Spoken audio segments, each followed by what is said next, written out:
con el contacto con el paciente. Entonces la interpretación viene desde esa dinámica entre el paciente y uno mismo, entre el interior del paciente y el interior de uno mismo. Sí, perdón, lo que yo quería decir es, Gabriela, grabá. No estás grabando porque yo no puedo. ¿Estás grabando? Ah, bueno, porque no aparece. Ahora sí, estoy grabando. Perdón. Bueno.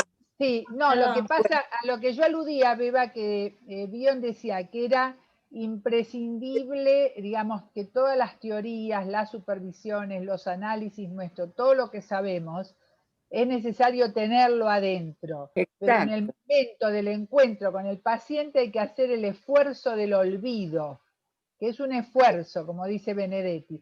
Hacer el esfuerzo del olvido para tener esos instantes de estar abierto al infinito. Y después, es decir, volver a juntarse con todo lo que sabemos. Es decir, él lo dice nombrando a Darwin, que dice, es fatal razonar mientras se observa, pero es tan necesario hacerlo antes y fundamental hacerlo después. O sea, permitirse ese espacio de abierto al infinito y hacer el esfuerzo del olvido. Esto lo dice en teoría en la tabla y la cesura, ¿no? Cuando habla de Darwin, que habla de que es fatal razonar mientras se observa. Hacer ese esfuerzo. Me pareció que lo expresa de una manera tan plena, ¿no? Acá, ¿no? También me parece que tiene que ver con el tema de Gutenberg de edición en la transferencia, ¿no? Solamente a través de esta captación intuitiva podemos editar en la transferencia algo que es desconocido para el paciente hasta ese momento y que nunca pudo tener una inscripción psíquica en el paciente en muchos casos. O sea que esa edición en la transferencia se obtiene a través de este abordaje sin memoria, sin deseo y sin afán de comprensión. Sí. Bueno, yo con respecto a este abierto al infinito, a mí me surgió la idea de, en realidad, los terapeutas no habitamos en ninguna parte. Esto me parece que también es como esta idea de infinito. Y justamente también me apareció con esta cuestión de este contacto con lo desconocido y que luego aparece el hecho seleccionado, todo lo que está diciendo este texto, a un sutra de las montañas y al río, que dice así: no denigres las mentes diciendo que las azules montañas no pueden hablar o que la montaña oriental no puede caminar por las aguas. Esto me pareció muy interesante. Bueno, voy a seguir con el texto de Ricardo. Dice en el punto 3, puede aparecer terror de perder las partes malas de la personalidad si gran parte de la vitalidad experienciada proviene de esa parte mala.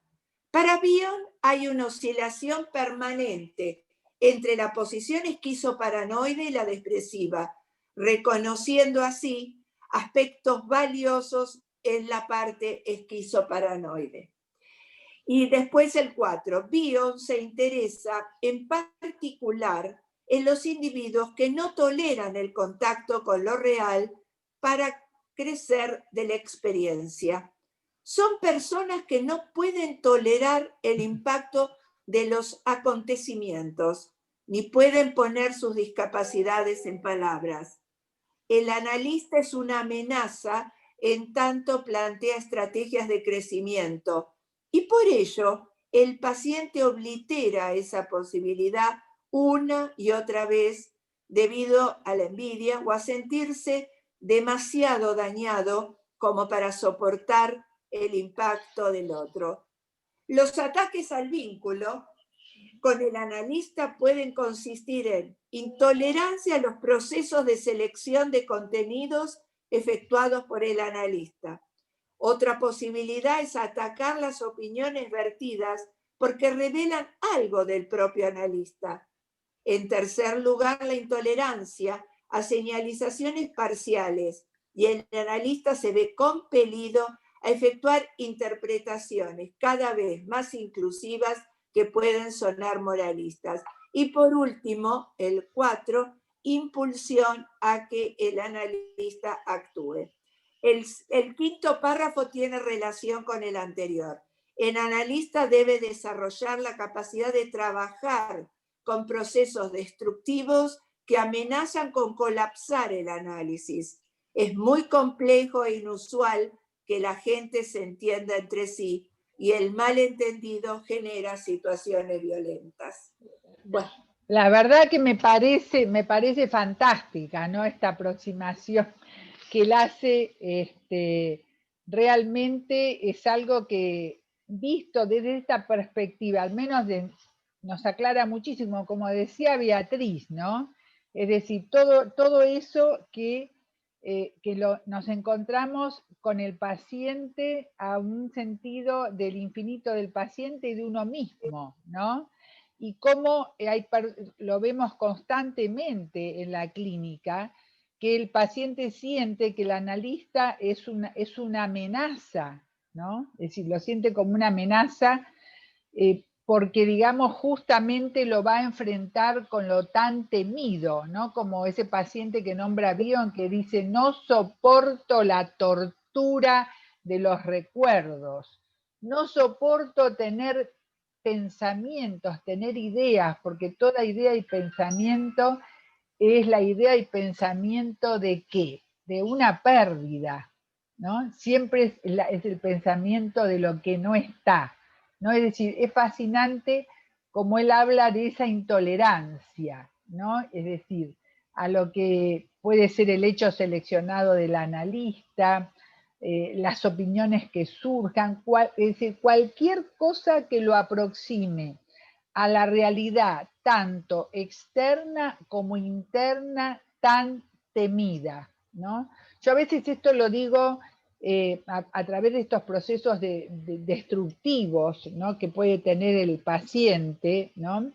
Que lleva a malentendidos y que se ve muy claramente en esa oscilación, ¿no? La paciencia que hay que tener para esperar al paciente, acompañarlo a que se acerque a la boca del volcán, como decía Wisdom, ¿no? En Aprendiendo de la Experiencia lo nombra Bion, acercarse a la boca del volcán acompañado, ¿no? La paciencia que hay que tener para tolerar toda esa desintegración que vive el paciente y acceder, PSD, acceder a momentos de cierta estabilidad, ¿no? Para que poder, donde se contienen esos procesos destructivos que amenazan con colapsar el análisis, que amenazan con colapsar los vínculos.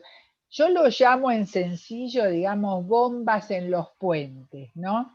Que los pacientes, digamos, cuando predomina los aspectos psicóticos de la personalidad, son terroristas psíquicos, ponen bombas en los puentes, ponen bombas en los vínculos, para no vincularse con nada que lo pueda llevar a tener contacto con el infierno tan temido, la realidad interna y también en su interacción con la realidad externa. En ese sentido, me pareció fantástico cuando dice el analista plantea estrategias. Cuando uno hace estrategias es porque hay un ataque, ¿no? Del otro lado. Y por ello el paciente trata de obliterar esa posibilidad. Y tenemos la famosa frase, si esto para mí, ¿para qué me sirve? ¡Pum! Una bomba al puente, ¿no? ¿Y esto con qué se come? Yo con esto no como, por ejemplo. Digamos, o bueno, la que digo siempre, gracias igual, y yo decía no te sirve para nada, ¿no?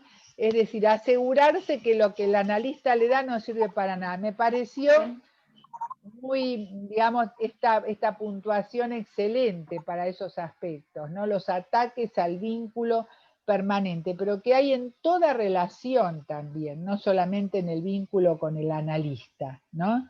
Donde predominan también otros aspectos, arrogancia, curiosidad, estupidez, etcétera, ¿no? Y que sobre todo también se ve intensificado en los pacientes grave, ¿no? Pero cómo aparece en lo que plantea algo parecido como a lo que yo llamo terroristas psíquicos, ¿no? Es decir, como una guerra que se arma, ¿no? En donde el paciente está muy defendido para no entrar en contacto, pero en contacto con su mundo interno tan temido a través de la interpretación del analista, ¿no? Bueno, perdón que me entusiasmé, pero podemos escuchar a otros. Bueno, voy a leer lo que dice Mirta Iguan, dice, relación el concepto de los hombres muertos, vivos, y a la inversa, con nuestra experiencia con sociedad, con el tema de los desaparecidos. Y cuando Hilda nos preguntó, nos quedamos en silencio. Esto dice Mirta Iguan. ¿Querés agregar algo más, Mirta? Muy interesante.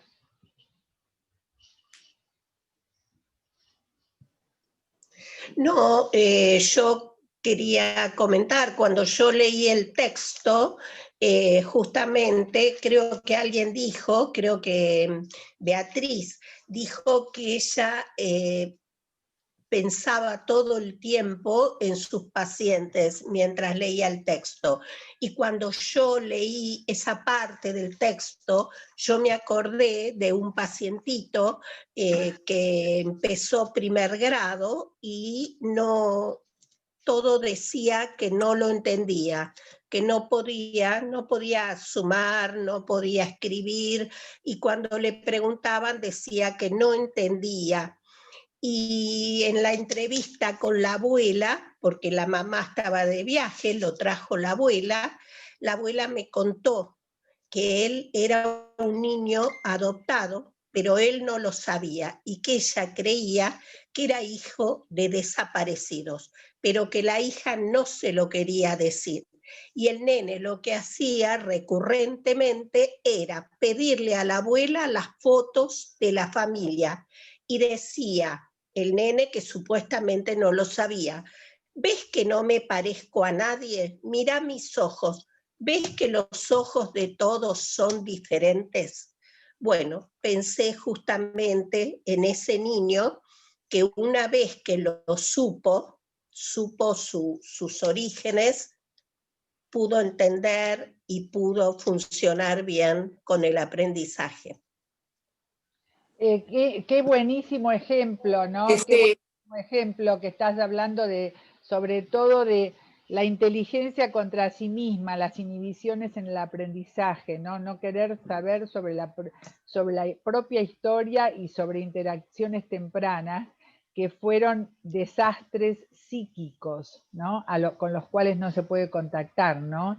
Así que muchas gracias, Mirta, y Beatriz también. Vas a tener que decir algo, Beatriz, porque no se grabó lo tuyo, así que tenés que reponerlo. En algún momento reponé.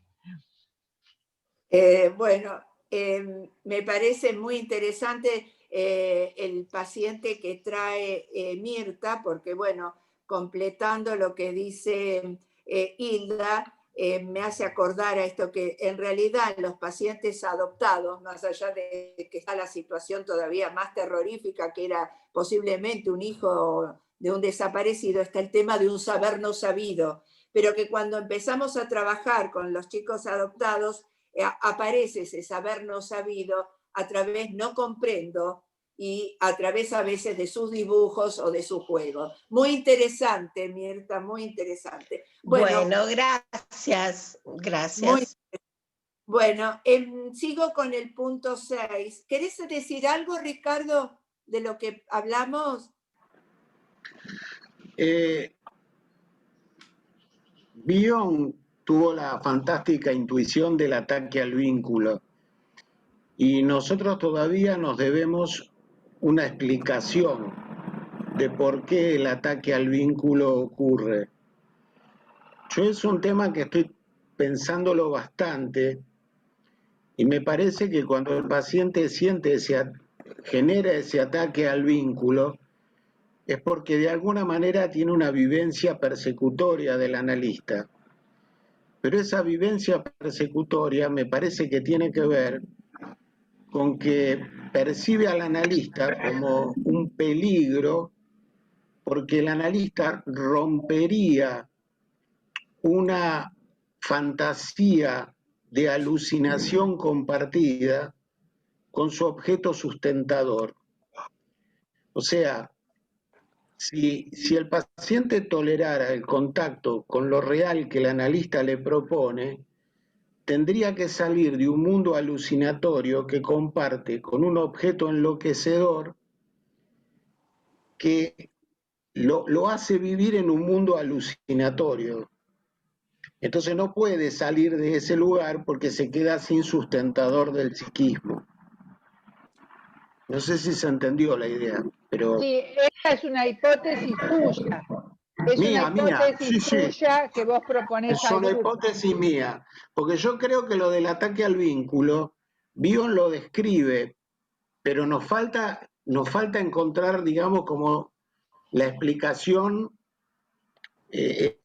llegar a entender cuál es la explicación de por qué ocurre, profundizar en buscar la explicación de por qué ocurre. Claro. ¿Puedo agregar? Ay, Bion habla de la posición esquizoparanoide. Claro, yo iba a decir Y algo desde de eso. ese lugar, claro, desde ese lugar ya está hablando cae Maduro que está hablando del ataque al vínculo, desde esa posición, lo cual la posición depresiva lo llevaría a reparar, a dar esa posibilidad de, al ver la destrucción como un acto reparatorio superior. Sí, yo creo que María Pía quiere hablar, sí. Quería agregar algo. Sabes que yo también pensé en los aspectos esquizoides del self, ¿no? Que atacan al vínculo, y lo quería relacionar un poquito con la situación actual. A mí por lo menos me pasa con mis pacientes, no todos, pero algunos pacientes un poquito fronterizos que están con este desvalimiento y desamparo que estamos viviendo a nivel mundial, que bueno, que hay que sostener como analistas, ¿sí? Ese lugar de ataque al vínculo en estos momentos donde a nosotros también se nos juega la contratransferencia de ellos y todo lo que estamos viviendo nosotros también, ¿no? Pensaba como esto de alojar este ataque, sostener, hoy le decía a una paciente, bueno, ya pasamos esa etapa y ahora ella está bien, y un paciente me repara con el otro, porque un día me ataca a uno y el otro día el otro me dice algo bueno que mejoró, pero digo, qué difícil en este momento que nosotros también estamos atravesando todo esto, ¿no? Nada, quería agregar eso. Gracias. Bueno, les digo chau a todos y escucho, Bueno. escucho la grabación. Chau. Pero me tengo que ir. Gracias por todo. Completando lo que decía Bea, en uno de los artículos que también enviaron, dice que cuando el mecanismo de defensa propio de la esquizoparanoide es la identificación proyectiva. Y en uno de los artículos dice, para completar la idea, lo leo, cuando la identificación proyectiva choca contra un objeto intolerable, el mismo intento de comunicación puede devenir persecutorio. Esto me parece que completa la idea de Bea y la idea de Ricardo. Bueno, voy a seguir con el número 6. En pacientes graves, Bion utiliza la imagen del Big Bang en reversa para describir a individuos que no pueden aprender de la experiencia. Él imagina una explosión del espacio mental, con obliteración de un espacio mental viable para albergar la experiencia.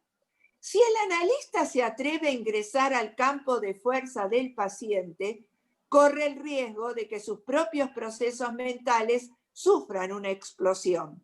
Los contenidos mentales incoherentes y sin sentido son indicios de una catástrofe que continúa en progreso.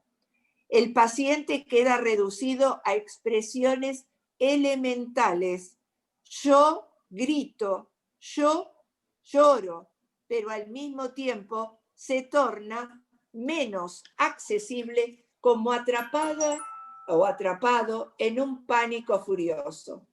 Así un vínculo con un objeto bueno es rebajado a la expresión de un estado emocional que puede ser reducido a la vida misma. La catatonía, el estupor, silencio. El niño pasa a ser un niño que grita y luego un niño estuporoso. En tanto fracasaron los intentos de rescate. El individuo queda atrapado en una insensibilidad que lo devora, una anestesia agónica. El individuo se pierde en un espacio que es como un agujero negro. Un grito expresa dolor, terror o furia, pero aún está del lado de la vida. El fracasar al intentar encontrar una respuesta adecuada al grito es lo que conduce al paciente a la inexistencia. La capacidad de vincular sufre deterioros sucesivos.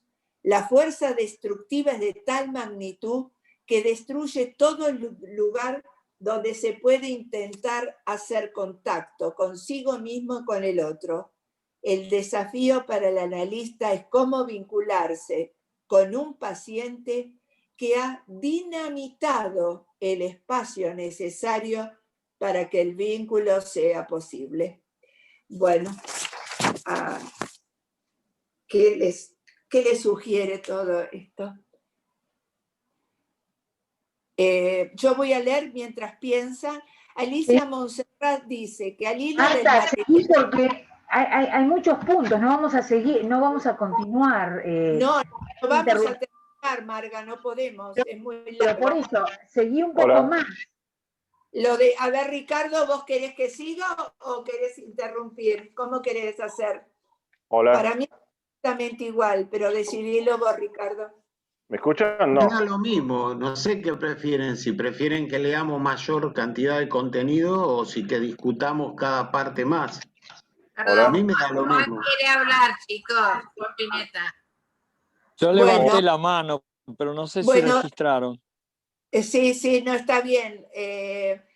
Perfecto. Yo les pido por eso que pongan en el chat, porque entonces los puedo ir individualizando, por no poner toda la pantalla completa de integrantes. Pero bueno, sí, te escuchamos, Federico, te escuchamos. Estás muteado. Estoy muteado, sí, trataré de ser breve. Me interesó la pregunta de Ricardo respecto a poder fundamentar un poco el tema del ataque al vínculo. Me surge plantearlo un poco más desde Freud, desde la ominosidad, ¿no? Maruco hizo algún tipo de comentario al respecto sobre los efectos de la ominosidad. Me parece que el ataque al vínculo y también la posición esquizoparanoica podría venir de la cuestión de la ominosidad, en la necesidad del paciente de diferenciarse, digamos, por un efecto siniestro con respecto al doble en el espejo. Lo digo así, si quieren lo desarrollo, pero para que lo discutamos. Bueno, gracias, Federico. Juan, te escuchamos. Hola, ¿qué tal? ¿Cómo están? Bien. Acá entre mil cosas, como se imaginan con el simposio. Así que, no, estaba pensando en el tema del ataque al vínculo.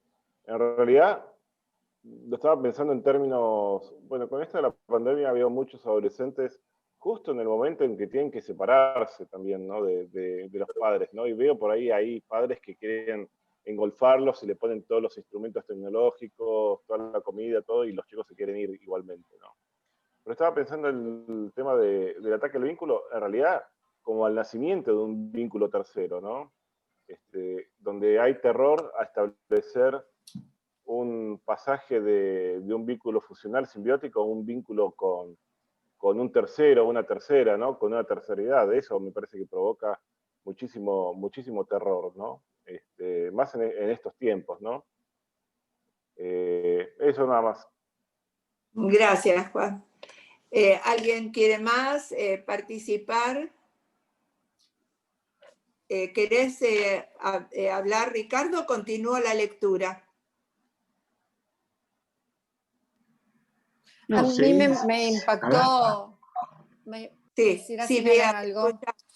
Me impactó en el punto 4, cuando habla del tercer punto, intolerancia a señalizaciones parciales, el analista se ve compelido a efectuar interpretaciones cada vez más inclusivas, que pueden ser moralistas, y el cuarto impulsiona que el analista actúe. Esto nos pasa mucho con pacientes graves, con este tipo de pacientes que estamos viendo, pacientes border, también se los puede llamar, donde el analista tiene que hacer mucho esfuerzo para poder alojarlo a estos pacientes y no actuar en la transferencia por toda la agresividad que estos pacientes contratransferencialmente pueden generar, y donde el analista transferencialmente también es blanco. Y me parece como que es muy importante tener en cuenta que el analista también tiene que poder digerir al paciente, a los pacientes. Y me parece que esto es, Bion hace un aporte y Hagen lo acentúa, lo subraya de una manera muy, muy interesante, la función del analista en todo esto, más que el análisis del paciente atacado por los pensamientos beta, la función importantísima de adopción y de alojamiento sin sucumbir en la intrusión y en el aniquilamiento del analista con este tipo de pacientes tan graves. Gracias, Bea. Bueno, continúo con el punto 7. Un grito expresa dolor, terror o furia, pero aún está del lado de la vida. El fracasar al intentar encontrar una respuesta adecuada al grito es lo que conduce al paciente a la inexistencia. La capacidad de vincular sufre deterioros sucesivos. La fuerza destructiva es de tal magnitud que destruye todo lugar donde se puede intentar hacer contacto con sí mismo, con el otro. El desafío para el analista es cómo vincularse con un paciente que ha dinamitado el espacio necesario para que el vínculo sea posible. Bion señala la resistencia al cambio y la tendencia a mantener el statu quo. Acuño los términos establishment versus genio, entre paréntesis Mesías. Hay una explosividad en relación al encuentro de lo nuevo con lo viejo. Pero Bion señala que además toda apertura a O tiene algo intrínsecamente explosivo. El enfrentar nuevas verdades provoca la explosión de las mentiras en las que uno suele vivir. Muchas personas temen al psicoanálisis porque podría revelar verdades que luego no se pueden acomodar en su vida cotidiana. En la Cábala, cuando el Ein Sof desciende hacia el conocimiento y la comprensión, ocurre una suerte de explosión de luz. La verdad emocional tiene un impacto destructivo y generativo. La verdad es necesaria para el crecimiento mental, como la comida es necesaria para el crecimiento corporal. Bion afirma que la capacidad de percibir emocionalmente la verdad-mentira tiene un elemento estético que requiere cuidados. Bion sostiene que podemos analizar a un mentiroso, ya el analista también se miente a sí mismo. Hay personas que usan destructivamente a la verdad y hacen un uso intolerante de la verdad. ¿Por qué? Yo hago una pregunta acá, Ricardo. ¿Por qué habla del elemento estético? ¿A qué se refiere cuando habla de un elemento estético que requiere cuidados? Esta capacidad de poder percibir mentira realidad. Mira, el que dentro de los seguidores de Bion, el que se refirió más a los aspectos estéticos, siempre fue Meltzer. Meltzer se refirió mucho a los los momentos estéticos del vínculo entre el bebé y la mamá, entre la percepción de la parte externa de la madre y la percepción de la parte interna de la madre. Se refiere un poco a eso, se refiere a este tema de que el contacto con la verdad tiene una necesaria relación con la belleza. Y eso fue señalado por muchos filósofos, escritores. Ahora sí. Bueno, no, Rey, yo no ¿puedo estoy decir de que uno es más acuerdo. lindo cuando más verdad dice? No, tal vez porque lo lleva no, como a la luz. Me Claro. suena más como que ilumina, ¿no? Como esto de la fe que él habla, Eigen, como que Sí. trae las cosas, ¿no? Como algo de la verdad que clarifica, más allá de que hay que transitar el dolor que implica confrontar una verdad un poco terrorífica o siniestra, ¿no? Que es todo un proceso muy trabajoso en análisis, ¿no? La belleza como armonía también. Claro, Como se claro. maneja en el arte. Claro, se está La refiriendo a un composición, la equilibrio. belleza, sí. Se está refiriendo al elemento estético, a un equilibrio necesario. A ver, estoy buscando el párrafo. Está en el punto 9, está la verdad mentira, tiene un elemento como estético liberarse que del requiere peso de la cuidado. oscuridad del Porque, secreto, claro, ¿no? antes él da el ejemplo de la cábala, en el Ein Sof, la explosión de luz. Es decir, dar a luz no significa encandilar. No. Ayudar a dar la luz significa iluminar, porque si no hay explosión de luz, donde de vuelta volvemos a una ceguera. Ese es el Ein Sof que habla la cábala. Se vuelve el acercarse a determinados secretos, a determinados puntos muy profundos, puede también desestructurar al paciente. Entonces ahí yo lo relaciono con el elemento estético del equilibrio y del cuidado, y en qué momento, del cómo se da ese acercamiento y ese alumbramiento y esa aparición. Sí, quiere hablar Patricia Morandini. Patri, te doy la palabra. Sí, muchísimas gracias, Marta.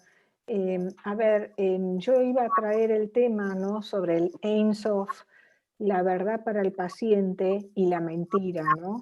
Y cómo uno puede ver que algunas veces esos ataques al vínculo son demasiado complejos. A ver si pueden dejar de grabar, que voy a traer un ejemplo clínico actual, ¿no?, de una paciente. Bueno, de todas formas, creo que en este artículo varias veces aparece la cuestión de cómo vincularse con el paciente y los cuidados que requiere, ¿no?, este vínculo para que, bueno, se pueda neutralizar esos ataques.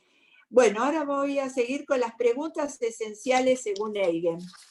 Parece que, bueno, acá hay preguntas. ¿Podemos usar nuestra capacidad de experienciar? ¿Qué porcentaje de nosotros mismos podemos captar y permitir que crezca? ¿Cómo nos relacionamos con nuestras tendencias destructivas? ¿Podemos hacer un lugar mental para tolerar lo que realmente somos? Y entonces en el punto 11 dice, para Bion hay 3 formas de intolerancia de la experiencia. Una es la malevolencia, está puesta en otra letra para resaltarla, dice que consiste en ataques al vincular entre pensamientos, sentimientos y pensamientos, entre el self y el otro, entre la mente y el cuerpo. Bion lo explica como un super yo precoz y hostil que tomó el lugar que debió ocupar el crecimiento del yo. Así, destruye la posibilidad de aprender y aprender aparatos psíquicos que metabolizan los traumáticos. No se pueden construir ensoñaciones a partir real. Se acumulan injurias traumáticas no procesadas, con sentimientos, pensamientos abortados. se aglutinan y bloquean toda posibilidad de crecimiento mental. La psique se transforma en una psique muerta, venenosa, radiactiva, que contamina y destruye todo lo que se le acerca. Aparece un agujero negro donde debería existir un espacio para sentir y pensar. Surge una intolerancia al espacio y al tiempo. Es una grilla bioniana en reversa. Todo es deconstruido hasta llegar a sus elementos traumáticos improcesables. La psique se convierte en una máquina catastrófica. Y otro aspecto es el self deficitario o self embrionario. Bion va más allá de considerar que el paciente tuvo una deficiente provisión ambiental o un déficit cognitivo personal o déficit en nutrientes sociales. Bion llama la atención de que nuestra capacidad para tolerar experiencias es insuficiente para la experiencia que debemos procesar. Tenemos una capacidad embriónica para tolerar tensiones. Somos embrionarios en nuestras capacidades mentales, pero tenemos esperanza de poder crecer. Es por esa razón que nos libramos, evacuamos o apagamos nuestra capacidad para experienciar. Debemos hacer un espacio mental a dicha discapacidad para no exigirnos hacer más de lo que podemos, evitando caer en la omnipotencia.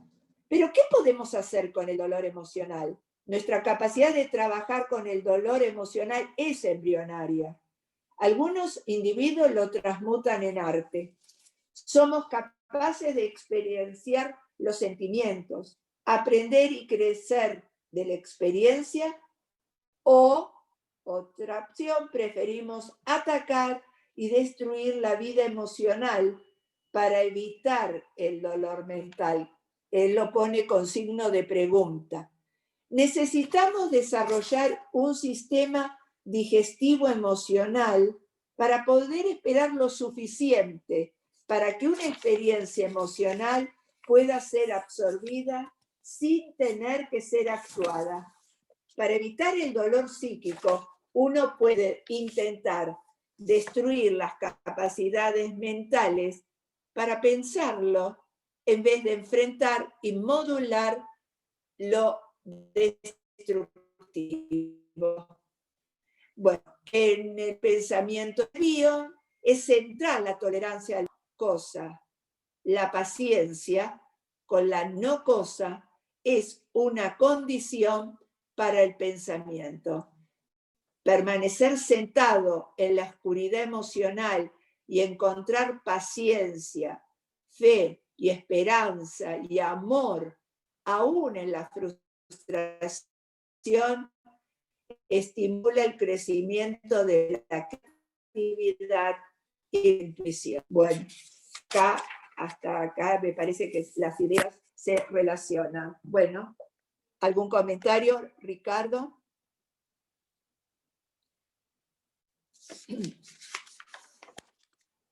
¿Algún comentario de ustedes?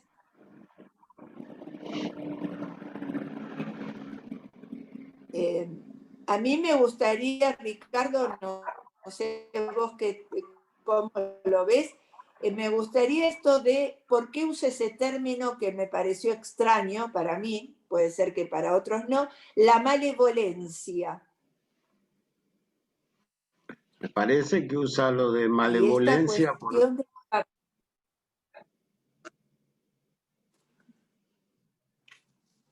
Sí, me parece que, Ricardo. Sí, me parece que usa lo de malevolencia porque de alguna manera está señalando que a través de ese ataque al vínculo hay como una especie de cosa tramposa. Hay como esto que decía Juan, ¿no?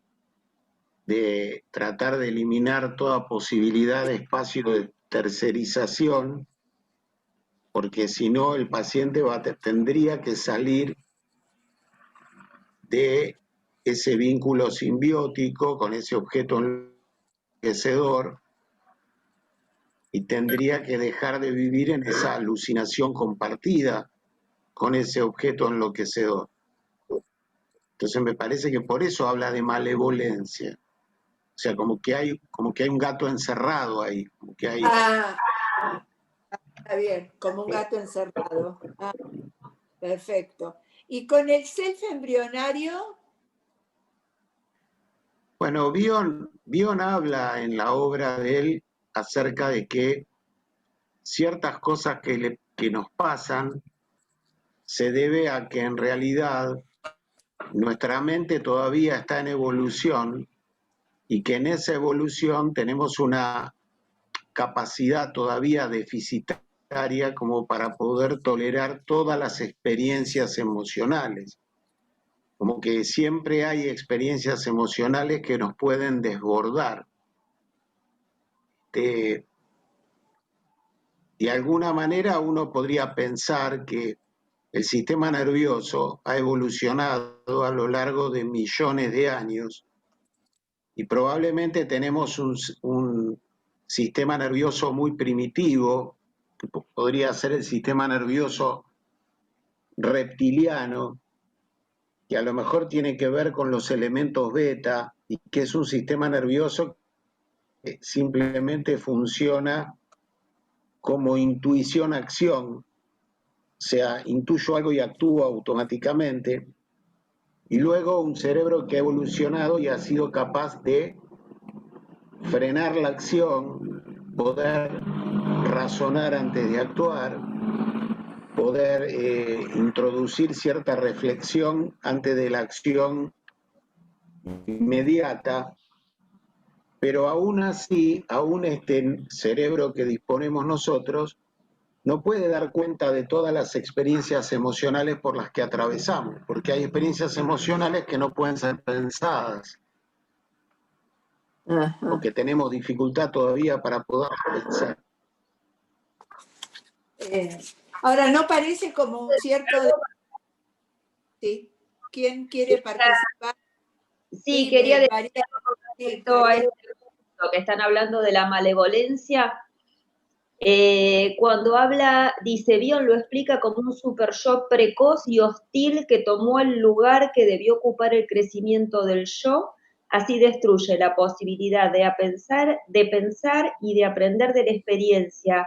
A mí este punto me hizo pensar mucho en pacientes que han sido castigados de muy pequeños físicamente, que han sido golpeados de manera bastante intensa y frecuente, o han sido muy agredidos verbalmente y han pasado situaciones de miedo.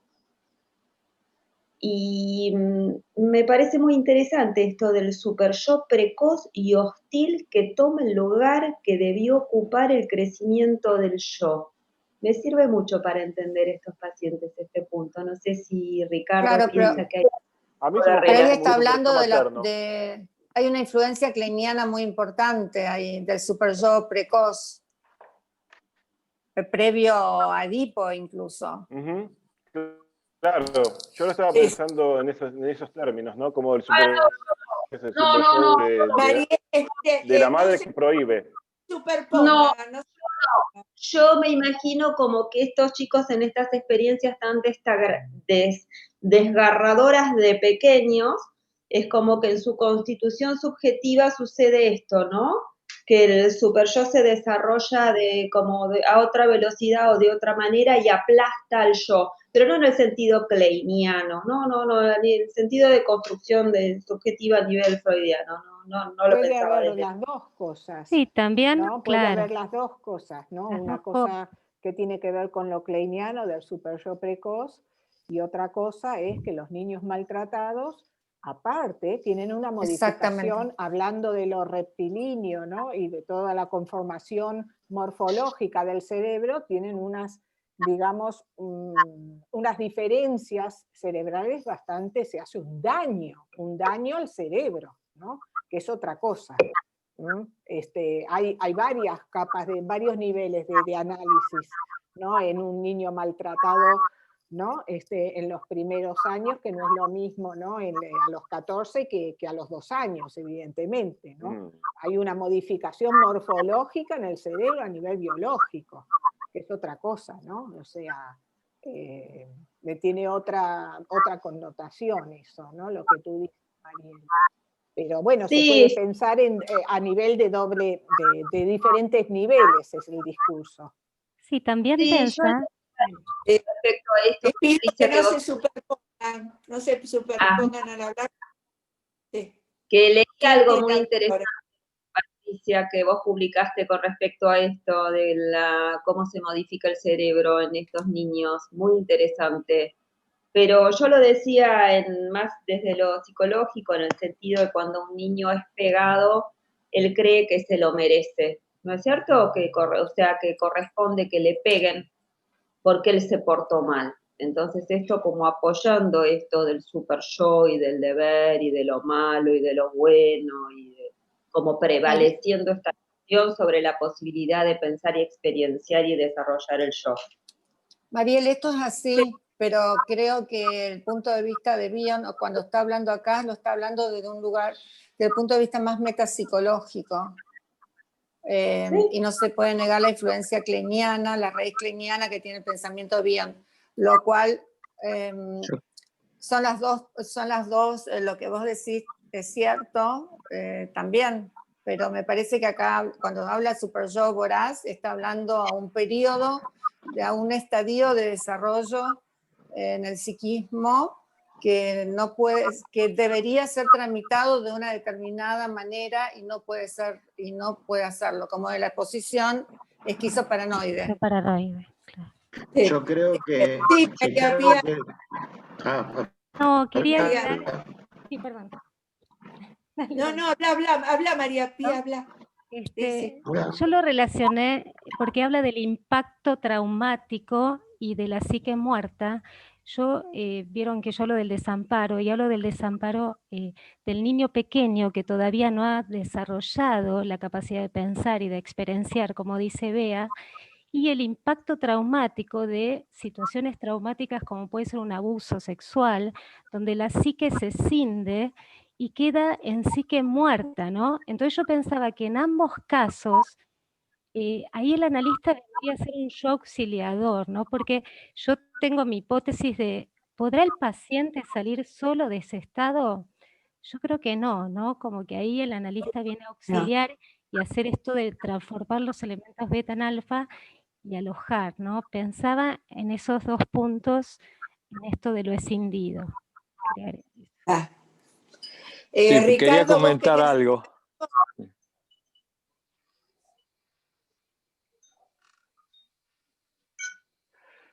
Sí, me parece interesante lo del yo auxiliar, porque yo insisto en volver al padre de los padres, ¿no?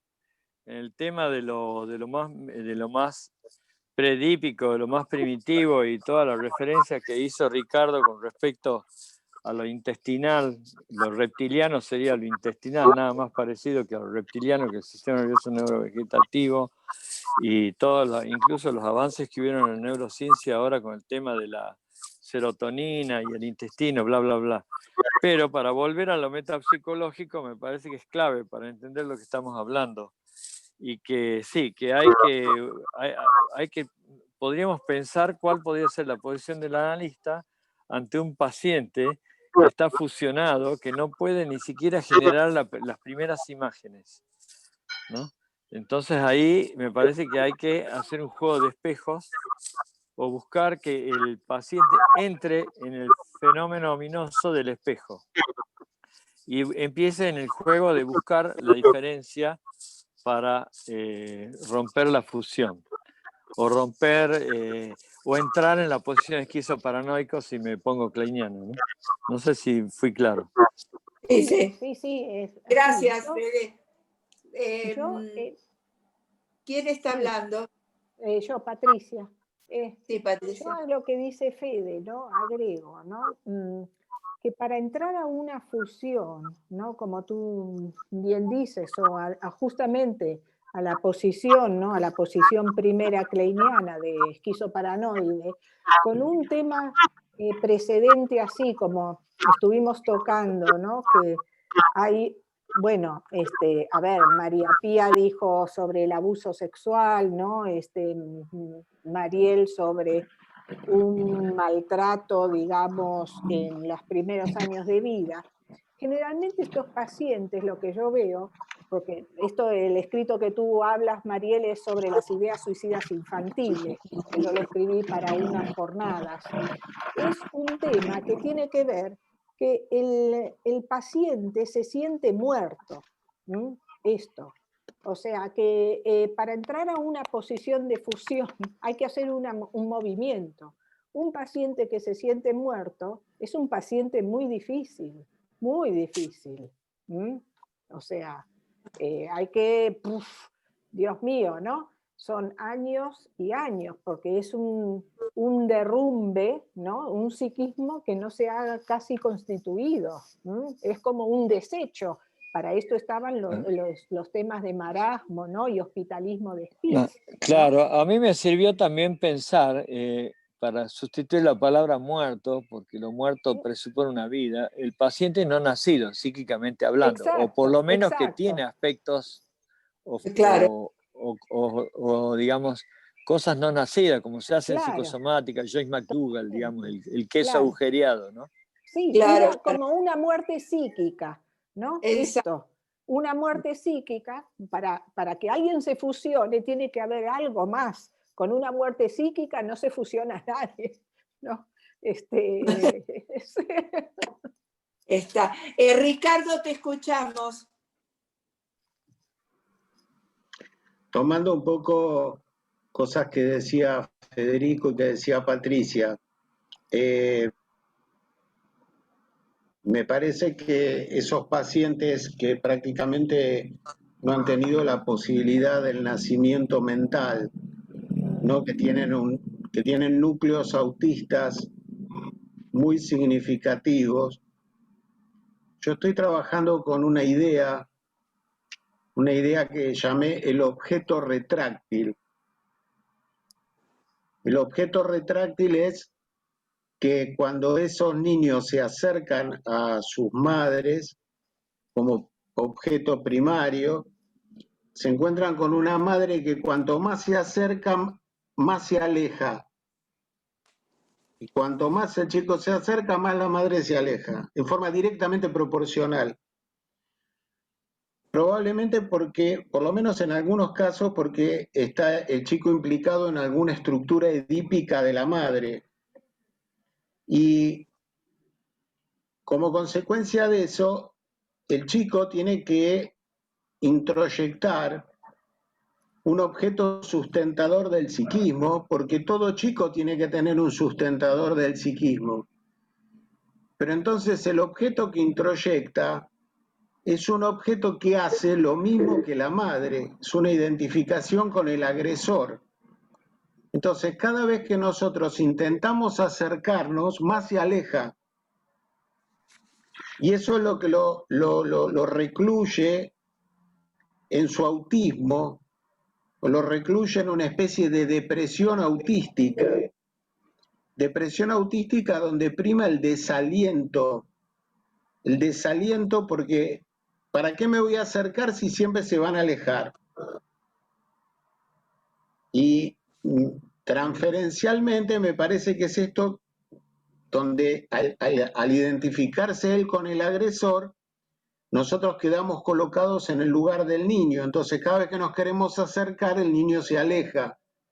Entonces es muy difícil poder generar un vínculo. Esto lo he pensado, yo lo he llamado objeto retráctil. Es una idea que se me ocurrió, llamarlo objeto retráctil. Y lo veo en las depresiones psicóticas y en los autistas o en los autismos secundarios graves.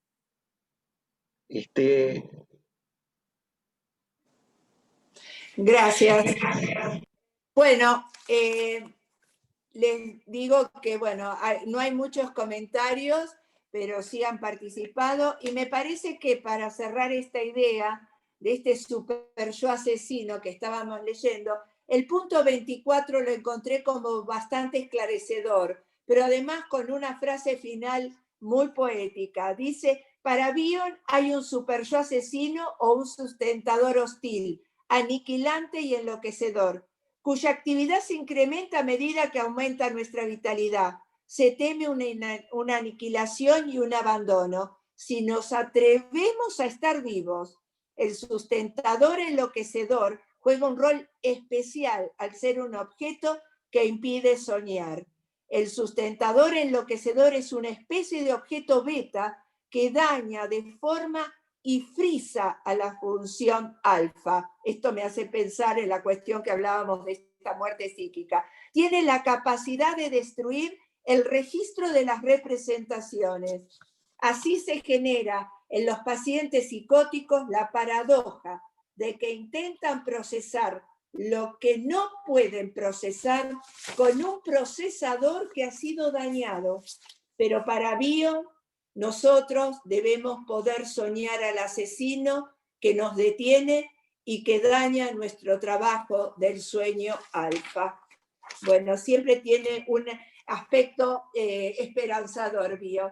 Bueno, ¿querés cerrar, Ricardo, ya que sos el coordinador del espacio? Yo me parece que es bastante valioso hacer esta discusión así punto por punto. Creo que podemos seguir haciéndola. Yo cuando mandé este material, son en total, creo que son 31 son 31 puntos, pero en realidad yo tengo en mi casa otros 30. Así que podría mandarles la segunda parte y entonces quizá la próxima vez terminamos con esto y agregamos algunos de esa segunda parte. Yo creo que Eigen es un gran pensador, creo que profundiza algunas ideas de Bion de una manera importante e interesante, y creo que bueno, que está en el centro de la discusión de los pacientes más graves que vemos actualmente, tanto en estos pacientes con depresiones graves o núcleos autistas importantes, como los pacientes border, como los pacientes psicóticos. Me parece que es muy importante, y por eso cuando armamos con Hilda este grupo, yo de entrada le dije a Hilda que el grupo se tenía que llamar Bion y Post-Bioniano, porque yo le dije a Hilda, mira, Bion murió en el año 80, estamos en el 2020, no podemos seguir solamente hablando de una teoría del año 80, tenemos que hablar de la gente nueva que ha trabajado y que ha profundizado y que ha seguido con las ideas, ¿no? Y bueno, así hemos visto a lo largo de distintos seminarios, distintos post-bionianos a lo largo del tiempo. Hemos hablado de post-bionianos argentinos, de post-bionianos norteamericanos, de post-bionianos británicos, italianos, y me parece que eso es lo enriquecedor del grupo. Ahora, yo quería agregar, a mí me parece que Eigen también es bastante místico, porque agarrar, pensar, de todos los post-bionianos, es el más místico. Claro. Es el más místico. Claro, porque tomar la Kabbalah, que de verdad hay que saber la profundidad que esto implica, el pensamiento cabalístico no es un pensamiento simple, porque tiene que ver con toda la antigüedad, más un pensamiento, como bien se dice, infinito y que es inmutable y que de algunas maneras nunca termina. Pero bueno, Eigen dice... Ein Sof es un oxímoron en sí mismo. Ein es la nada y Sof es final. Entonces, si es la nada del final, quiere decir que es absolutamente sin final. Bueno, gracias. Vos sabés que Eigen Eigen se analizó, tuvo 3 sesiones con Bion, nada más. Ajá, sí, lo Y dijiste. en una de esas 3 sesiones, Bion le dice, ¿usted es judío? ¿Conoce la Kabbalah? Y él le dice, sí, la conozco, pero no la estudié. Y Bion le dice, yo también la conozco, pero no la estudié. Pero quizá usted podría hacerlo, le dice Ah, Bion. ¿viste? Y Eigen dice que después, cuando tenía 60 años, se encontró estudiando la Kabbalah y recordó eso que le dijo Bion, ¿no? Como que le estimuló a que él profundizara en la Kabbalah. Bueno, Claro. gracias Ricardo. Bueno, a todas, muchas Bueno. gracias y nos vemos Saludos. el 27. Un beso grande y buen simposio. Chau, chicos. Adiós, adiós. Adiós. Chao, chao. Chao, chao.